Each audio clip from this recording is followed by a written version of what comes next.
खबर के साथ केसानिया सियालकोट में मुलविस मुलजिमान के गिर्द पुलिस ने घेरा तंग कर दिया है। मजीद 6 मरकजी मुलजिमान गिरफ्तार कर लिए गए हैं। अब तक 124 जेर हिरासत अफराद में से 19 मुलजिमान का मरकजी किरदार सामने आया है। 13 मरकजी मुलजिमान को आज गुजरांवाला इंसदाद दहशतगर्दी अदालत में पेश किया जाएगा।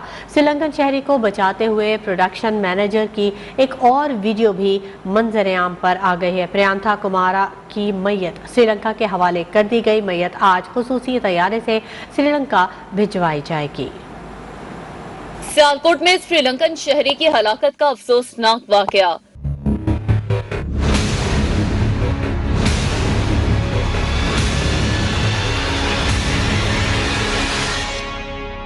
पुलिस ने वाक़े की मुकम्मल फुटेज हासिल कर ली। मुल्जिमान के खिलाफ शिकंजा कस दिया गया। 13 मुल्जिमान का सफरी रिमांड भी हासिल कर लिया गया। पोस्टमार्टम के बाद प्रियांथा कुमारा की लाश लाहौर डिफेंस अस्पताल के सर्द खाने रखी गई थी। कानूनी कार्रवाई के बाद मैयत श्रीलंकन सफीर के हवाले की गई। सियालकोट वाक़े में मकतूल श्रीलंकन मैनेजर को बचाने की एक और वीडियो सामने आ गई। वीडियो में प्रोडक्शन मैनेजर मलिक अदनान मुश्तल हुजूम से पुरअमन रहने की अपील करते रहे। प्रोडक्शन मैनेजर मलिक अदनान ने हुजूम से कहा, अगर उससे गलत किया हम उसके खिलाफ FIR दर्ज कराएंगे, आप पुरअमन रहें। लेकिन हुजूम ने उनकी बात मानने से इनकार कर दिया।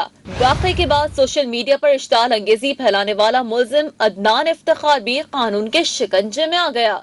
वजीर आला पंजाब उस्मान बुज़्ज़ा ने हिदायत की कि मुल्जिमान के खिलाफ तफ्तीश को साइंसी अंदाज से आगे बढ़ाया जाए। वज़ीर आज़म इमरान खान ने श्रीलंकन शहरी को बचाने की कोशिश करने वाले शहरी मलिक अदनान को तमग़ाए शुजाअत देने का ऐलान कर दिया। अदनान मलिक का कहना है कि प्रियांथा ईमानदार और सिक्योरिटी के लिहाज से सख्त थे। सानह सियालकोट में श्रीलंकन मैनेजर को बचाने की कोशिश। मलिक अदनान ने प्रियांथा को बचाने के लिए अपनी जान खतरे में डाल दी। वजीर आजम इमरान खान ने मलिक अदनान के लिए तमग़ाए शुजाअत का ऐलान कर दिया। वजीर आजम ने ट्वीट किया कि मलिक अदनान की बहादुरी को सलाम पेश करते हैं। मलिक अदनान ने श्रीलंकन मैनेजर को बचाने के लिए अपनी जिंदगी खतरे में डाली। मलिक अदनान ने बताया कि प्रियांथा ईमानदार और ड्यूटी के लिहाज से सख्त थे। हम मीटिंग कर रहे थे, शोर उठने पर बाहर गया, देखा तो 40-50 अफराद उनकी जानिब ऊपर आ रहे थे। मैं उनके साथ मीटिंग कर रहा था अदर इश्यूज पे, तो अचानक मुझे कॉल आई कि प्रियंका साहब ने नीचे किसी को डांटा, तो लोग ऊपर उनकी तरफ आ रहे हैं। ठीक है। तो मैं फिर गली के आगे खड़ा हो गया। फिर वो जो लोग आ रहे थे उनके आगे एक दीवार बन के खड़ा हो गया। जब मेरे कंट्रोल में नहीं रहे, 40-50 से ज्यादा लोग हो गए, तो फिर वो छत की तरफ ही जा रहे थे, तो मैं इनके पीछे भागा। मेरे पहुंचने से पहले कुछ लोगों ने उनको मारा, उनके मुंह पे चोटें आई, ब्लीडिंग हो रही थी, और मैं उनके ऊपर जाके फिर गिर गया। उनको बचाने की कोशिश की, खड़ा रहा उनके ऊपर। लोग मुझे मारते रहे, पीटते रहे, लेकिन जब तक मेरे अंदर हिम्मत थी मैं फिर उनके साथ खड़ा रहा। मलिक अदनान ने कहा कि उनके पहुंचने से पहले ही प्रियांथा के सर और मुंह पर चोटें लगी थी। इस्लामाबाद के सरकारी तालीमी इदारों को म्यूनसिपल कॉरपोरेशन के मातहत करने के ऑर्डिनेंस के खिलाफ सरकारी स्कूलों के असातिज़ा का एहतजाज जारी है। असातिज़ा आज भी तदरीसी अमल में हिस्सा नहीं ले रहे हैं। इस बारे में ताज़ा तरीन सूरत हाल जानते हैं। हमारे नुमाइंदे अहमद नवाज हमारे साथ मौजूद हैं। अहमद नवाज, आज से तो स्कूलों में मिड टर्म इम्तहानात का आगाज़ होना था, उनका क्या हुआ? और दूसरा आगाह कीजिएगा कि क्या सिर्फ असातिज़ा हड़ताल पर है या गैर तदरीसी अमला भी उनके साथ है? जी बिल्कुल, इस्लामाबाद के जो तालीमी इदारे हैं उनको मेयर के मातहत करने के हवाले से इस्लामाबाद में जो तालीमी इदारों के असातिज़ा इकराम और गैर तदरीसी जो अमला है उनकी हड़ताल जारी है, और तालीम का जो सिलसिला है वो बिल्कुल रुका हुआ है, और असातिज़ा इकराम किसी किस्म की भी तालीमी सरगर्मियों में हिस्सा नहीं ले रहे। और असातिज़ा इकराम और जो जॉइंट एक्शन कमेटी बनी हुई है उसने वाज़े तौर पर कहा है कि जब तक हुकूमत ऑर्डिनेंस की शेख 166 वापस नहीं लेगी और उनका जो एहतजाज है वो इसी तरह जारी रहेगा। और दूसरी तरफ असातिज़ा इकराम ने यह भी ऐलान किया है कि जिन स्कूल और कॉलेजेस के आखिरी पेपर रह गए हैं वो अपने पेपर ख़त्म होंगे तो उसके मुताबिक, और जिनके अभी पेपर शुरुआत हुई है तो उनका जो मिड टर्म इम्तहानात का जो शेड्यूल है उसको मुअत्तल कर दिया जाएगा। और बाद में जब ये मामला हल होने के बाद जब ये स्कूल ओपन होंगे तो दोबारा जो मिड टर्म इम्तहानात का जो शेड्यूल है वो जारी किया जाएगा।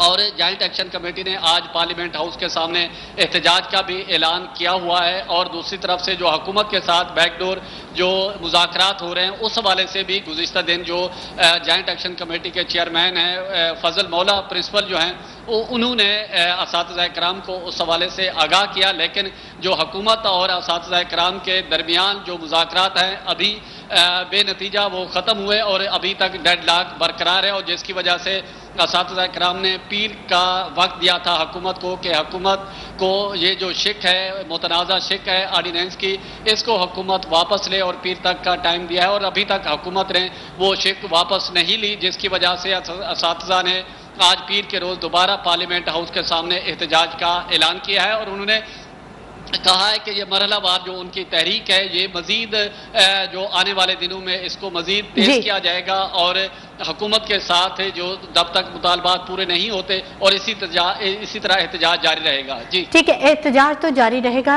हुकूमती मौक़िफ़ क्या सामने आया, इस बारे में भी अपडेट कर दीजिएगा। जी बिल्कुल, जो आला सतह पर मुज़ाकरात हुए हुकूमत के साथ, जिसमें वफाकी वज़ीर तालीम शफ़क़त महमूद साहब भी उसमें शामिल थे और दीगर जो हुकाम हैं वो भी इसमें शामिल थे, और हुकूमत अभी तक इस पर कोई लचक का मुज़ाहरा नहीं कर रही। ताहाल बहरहाल जो मुज़ाकरात का दौर है वो भी जारी रखे हुए हुकूमत, और दूसरी तरफ से असातिज़ा को भी इंगेज किया हुआ है, लेकिन असातिज़ा जो इस चीज़ पर वो बिल्कुल उन्होंने हतमी फैसला किया है कि जब तक हुकूमत उनके मुतालबात पूरे नहीं करती, हुकूमत जब तक ये शिक वापस नहीं लेती, तब तक असातिज़ा जो है स्कूलों कॉलेजों में जो तदरीसी अमल है उसको शुरू नहीं करेंगे और उसमें हिस्सा नहीं लेंगे। आगे जो बच्चों के पेपर होने जा रहे हैं वो भी मुअत्तल हो गए हैं, और उनका ये अगर जब हुकूमत और ये मुज़ाकरात कामयाब होंगे तो उसके बाद जो है तदरीसी अमल शुरू होगा और इम्तिहानात का जो शेड्यूल है वो भी दोबारा जारी किया जाएगा। लेकिन अभी इन्हीं दिनों में बिल्कुल तदरीसी अमल बिल्कुल रुका हुआ है और स्टॉप किया हुआ है। जी ठीक है, असातिज़ा का एहतजाज जारी है और तदरीसी अमल जो है वो रुका हुआ। शुक्रिया अहमद नवाज तफसीली अपडेट करने के लिए। इसे को आगे बढ़ाते हैं। चुनिया, छांगा मांगा, कंगनपुर, खटिया समेत पंजाब के मुख्तलिफ शहरों में धुंध जारी है और कौमी शाहराह पर हद निगाह 100 से 200 मीटर तक रह गई है। ड्राइवर्स को फोग लाइट से इस्तेमाल करने और गाड़ियों के दरमियान मुनासिब फासला रखने की हिदायत की गई है। ट्रैफिक पुलिस का शहरियों को गैर ज़रूरी सफ़र से गुरेज का भी मशवरा है।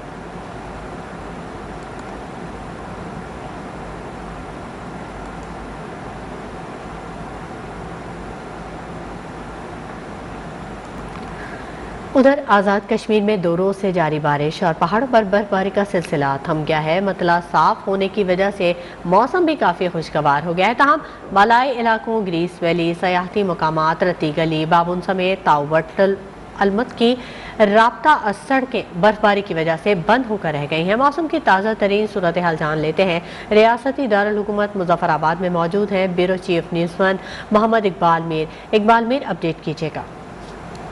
जी बिल्कुल, बात करें आज़ाद कश्मीर के मौसम की तो गुज़िश्ता रोज़ जारी बारिश और बर्फ़बारी का जो सिलसिला है वो थम चुका है और आज़ाद कश्मीर में आज मतला मुकम्मल तौर पर साफ़ है। अगर मुज़फ़्फ़राबाद के सियाती मकामात की बात करें तो वहाँ पीर चिनासी और पीर हसीमार और इसके साथ साथ जो मकड़ा पहाड़ है वहाँ पर जो है वो बर्फ़बारी हुई थी। ठंडी यकबस्ता हवाएँ चलने की वजह से जो ज़हनी इलाके हैं यहाँ पर मौसम जो है वो काफ़ी ठंडा हो चुका है। और इसके साथ साथ अगर हम बात करें आज़ाद कश्मीर के वादिय नीलम की तो इसकी जो ग्रेस वैली है वो बर्फ़ से ढक चुकी है और केल तक जो मरकज़ी शराह है वो बहाल है। ताहम जो बालाई राब्ता सड़कें हैं वो मुकम्मल तौर पर बंद हैं।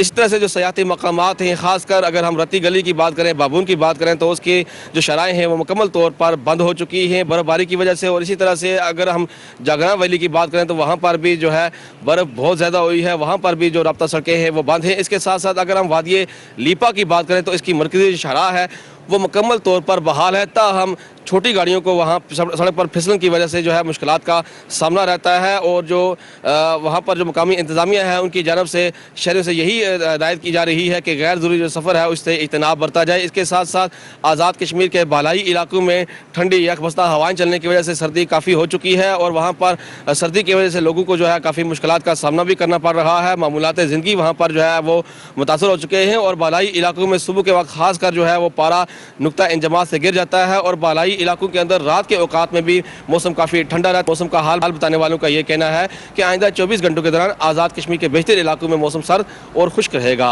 जी ठीक है, बहुत शुक्रिया इकबाल में तफसीली अपडेट करने के लिए। बात करेंगे कोरोना की, तो मुल्क में कोरोना के वार जारी है। एक दिन में मजीद 10 अफराद जाँ बाक हो चुके हैं, जबकि वायरस से अमवात की मजमूई तादाद 28,777 हो गई है। गुज़िश्ता 24 घंटों के दौरान कोरोना के 336 नए केसेस रिपोर्ट हुए हैं। मुल्क भर में 42,944 टेस्ट किए गए हैं। कोरोना रिपोर्ट्स मस्बत आने की शरह 0.78% रही है।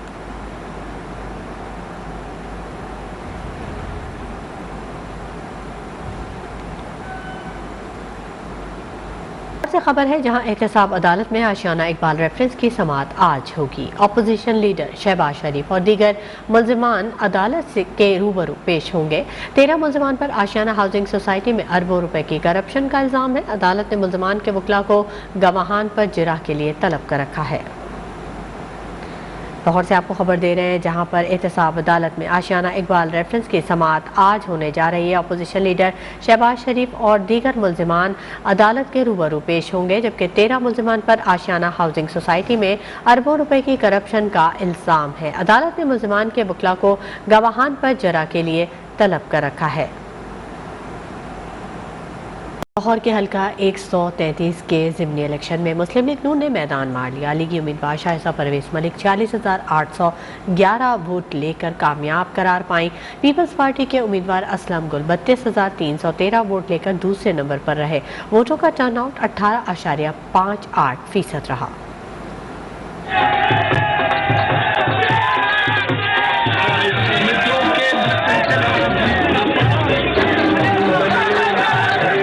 लाहौर हल्का 133 फैसला हो गया।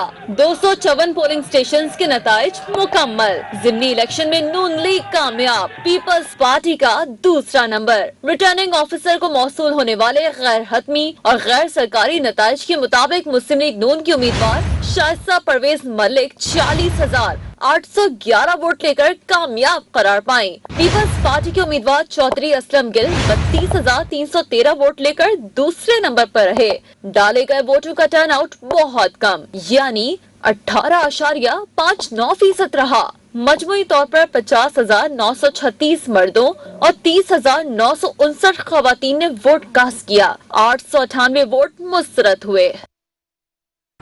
मुस्लिम लीग नून के सदर शहबाज शरीफ ने NA 133 के ज़िमनी इंतखाब में नून लीग की कामयाबी पर मुबारकबाद दी। उन्होंने कहा कि आवाम की जानिब से नून लीग पर एतमाद के इजहार पर शुक्रगुजार है। मुस्लिम लीग नून हमेशा की तरह आवाम की उम्मीदों पर पूरा उतरेगी। मेहनत करने वाले कारकुनान को खिराज तहसीन पेश करता हूँ।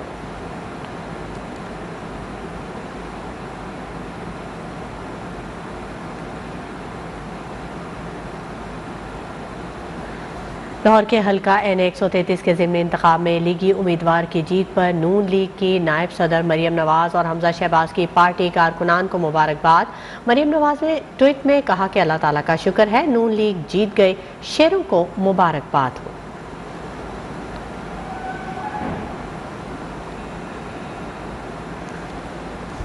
नून लीग की कामयाबी पर मरियम नवाज़ ने अपने कारकुनान को मुबारकबाद पेश की। नून लीग ने साबित किया कि मकबूल तरीन जमात है, ये कहना था हमजा शहबाज का।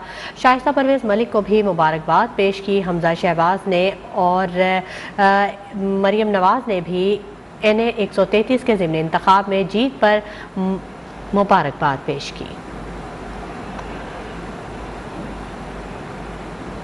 अब आपको बताएं कि अता तारड़ इस वक्त मीडिया से गुफ्तगू करें। आइए आपको वहीं लिए चलते हैं।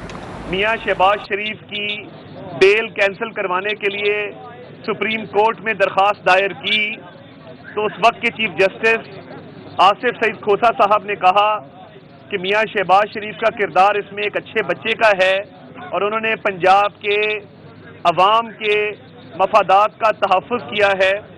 और नैब ने वो बेल की एप्लीकेशन इसी आशियाना के केस में इस डर से कि वो मुस्तरद हो जाएगी, उन्होंने वो एप्लीकेशन वहाँ से विड्रॉ की और वापस ली।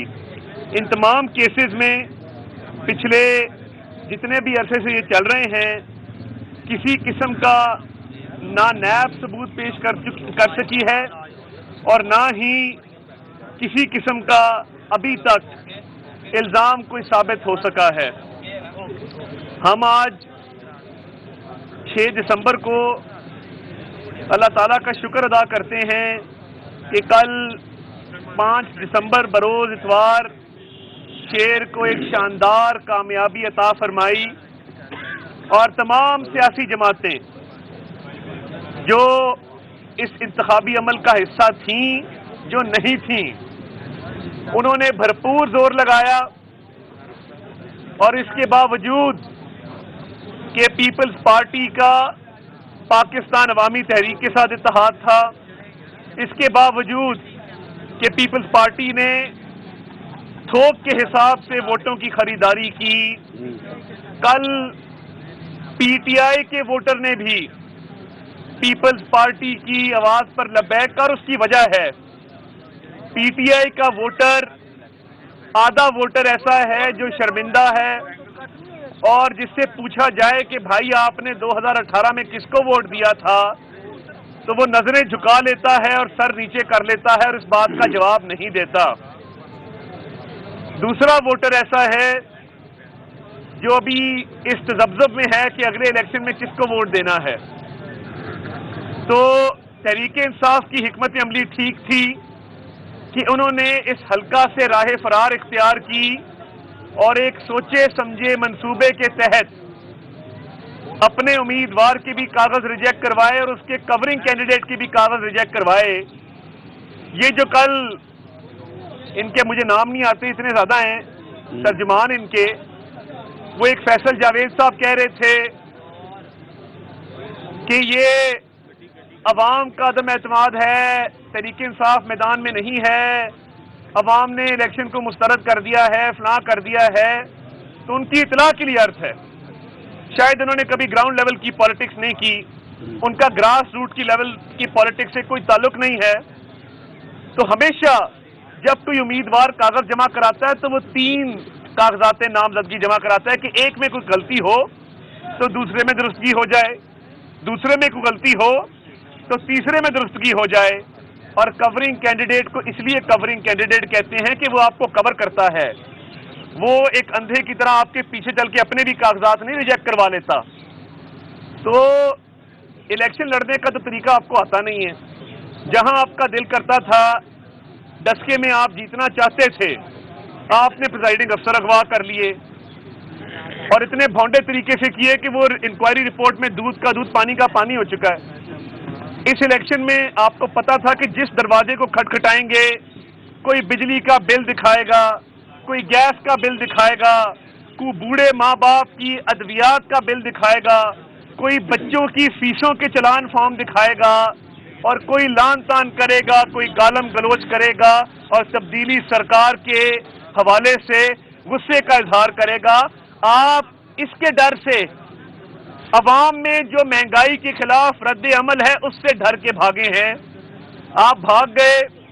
मगर जो मद्दे मुकाबिल थे वो भी अल्लाह ताला के फजल से शेर के सामने ठहर ना सके, क्योंकि मियां नवाज शरीफ, मियां शहबाज शरीफ ने अपना खून पसीना दे के कौम की खिदमत की है और कल वोट की ताकत के जरिए और वोट को इज्जत देते हुए अवाम ने अपना फैसला दिया है कि लाहौर कल भी मुस्लिम लीग नून का गढ़ था, लाहौर आज भी मुस्लिम लीग नून का गढ़ है और ये इंशाअल्लाह हमेशा मुस्लिम लीग नून का गढ़ रहेगा।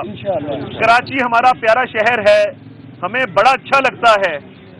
तो ये जो सियासी जमात यहाँ पर वोटों की खरीदारी करने आई थी, हम कराची जाते हैं तो लोग कहते हैं कि कराची का अमन मियां नवाज शरीफ ने बहाल किया, कराची की रोशनियां मियां नवाज शरीफ ने बहाल की, और वो कहते हैं हमें भी एक शहबाज शरीफ दे दो जो कराची को लाहौर बना दे। और वहां से लोग जब लाहौर आते हैं तो वो कहते हैं कि हम हैरान होते हैं यहाँ की तामीर और तरक्की, डेवलपमेंट और यहाँ के इंतजामात देखकर। रहनुमा नून लीग अता तारड़ मीडिया से गुफ्तगू कर रहे हैं। उनका कहना था कि कारकुनान को मुबारकबाद पेश करते हैं, 133 के हल्के में कामयाबी पर शुक्र अदा करते हैं। खबरों के सिलसिले को आगे बढ़ाते हैं। एहतसाब अदालत में शहबाज शरीफ, फवाद, हसन फवाद, आहद चीमा समेत दीगर मुल्ज़िमान के खिलाफ आशियाना इकबाल रेफरेंस पर समाअत आज होगी। शहबाज शरीफ और दीगर मुल्ज़िमान अदालत के रूबरू पेश होंगे। हमारे नुमाइंदे हमारे साथ मौजूद हैं, फैसल खान, उनसे जानेंगे। फैसल, अपडेट कीजिएगा। हाँ जी बिल्कुल, लाहौर की एहतसाब अदालत में शहबाज शेख और उनके साथ फवाद हसन फवाद और आहत चीमा समेत दीगर मुलजमानों के खिलाफ आशियाना एक बार रेफरेंस पर समाअत हुई और आज जो है शहबाज शेख दीगर मुलजमान के साथ पेश हुए, अपनी हाजिरी मुकम्मल की और अदालत ने केस की समाअत जो है 13 दिसंबर तक मुलतवी कर दी।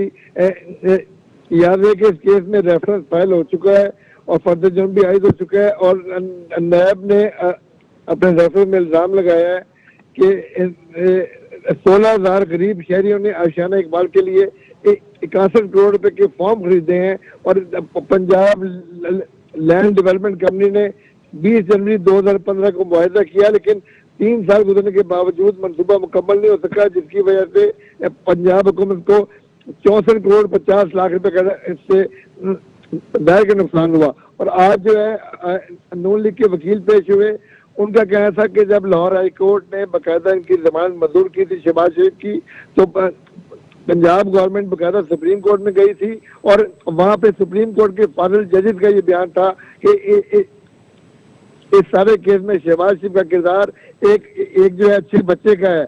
और जब उनको अंदाजा हुआ कि ये बेल यहाँ से एक बार फिर एप्लीकेशन कैंसिल हो जाएगी, तो पंजाब हुकूमत ने अपनी दरख्वास्त वापस ले ली थी।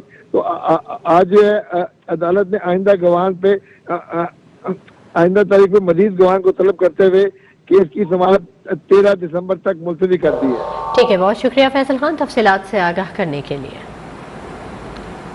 मुल्तान के थानों में ज़ेरे इल्तवा मुकदमात की तादाद रोज़ बरोज़ बढ़ने लगी है। न्यूज़ वन ने तमाम थानों का रिकॉर्ड हासिल कर लिया है। कैंट डिवीज़न में पेंडिंग मुकदमात की तादाद 594 तक जा पहुंची, जबकि सिटी डिवीज़न में पेंडिंग मुकदमात की तादाद 171 है। मज़ीद तफसीलात जानेंगे मुल्तान के ब्यूरो चीफ जुनैद मलिक हमारे साथ मौजूद हैं। जुनैद मलिक, आगाह कीजिएगा।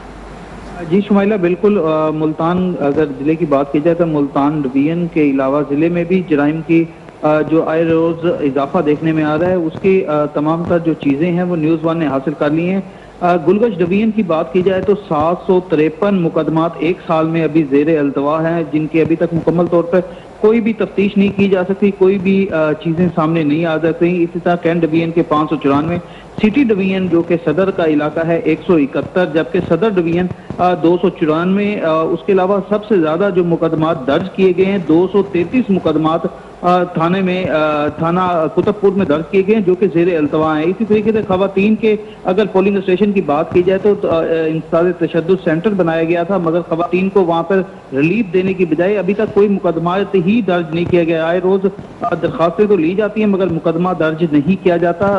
बहुत शुक्रिया जुनैद मलिक तफसीलात से आगाह करने के लिए। खबर शामिल करते हैं सरगोदा से, जहां रोज़ बरोज़ बढ़ती हुई महंगाई और बेरोजगारी ने दिहाड़ीदार मजदूर तबके की मुश्किलात में इजाफा कर दिया है। मजदूरी ना होने की वजह से दिहाड़ीदार तबके के घरों में फाके होने लगे हैं। इसी बारे में मजीद जानेंगे, हमारे नुमाइंदे हमारे साथ मौजूद हैं। मलिक फजल, आगाह कीजिएगा। जी बिल्कुल, रोज़ बरोज़ बढ़ती महंगाई और बेरोजगारी ने ख़ास तौर पर जो मजदूर तबके की चीखें निकलवा दी हैं। इस वक्त मैं सरगोदा गोलचौक में मौजूद हूँ, जहाँ पर मजदूरों की बड़ी ज़्यादा है। हसूल रिज़्क़ और मजदूरी की खातिर यहाँ पर दूर दराज से आते हैं, मगर यहाँ पर काम ना होने की वजह से यहाँ पर पूरा दिन बैठकर शाम को खाली हाथ घरों को लौट जाते हैं और घर में मुकम्मल ज़बर फाका कच्ची है। इस वक्त मैंने कुछ ऐसे मजदूर मौजूद है, कोशिश करते हैं। अच्छा भाईजान, बताइएगा आप कितने दिन से यहाँ पर आ रहे हैं? यहाँ पर आपको कोई मजदूरी वगैरह मिलती भी है या कोई नहीं मिलती? भाईजान, हम गांव से आते हैं तो हमें तकरीबन कुछ 6-7 दिन हो गए खाली चले जाते हैं। न लोगों के पास कोई पैसा है और न लोगों के पास कोई इंतज़ाम है जो हमें मजदूरी पे लगाएं। और हम तो इतने परेशान हैं कि हमारे बच्चे 5-5, 6-6 दिन से भूखे बैठे हैं। इसलिए मेहरबान, हम तो खुदकुशी करने के लिए बहुत मजबूर हो गए। इसलिए इमरान खान को चाहिए कि वो हमारे गरीबों के लिए कोई ऐसा पैकेज दे। बहुत शुक्रिया मलिक फजल।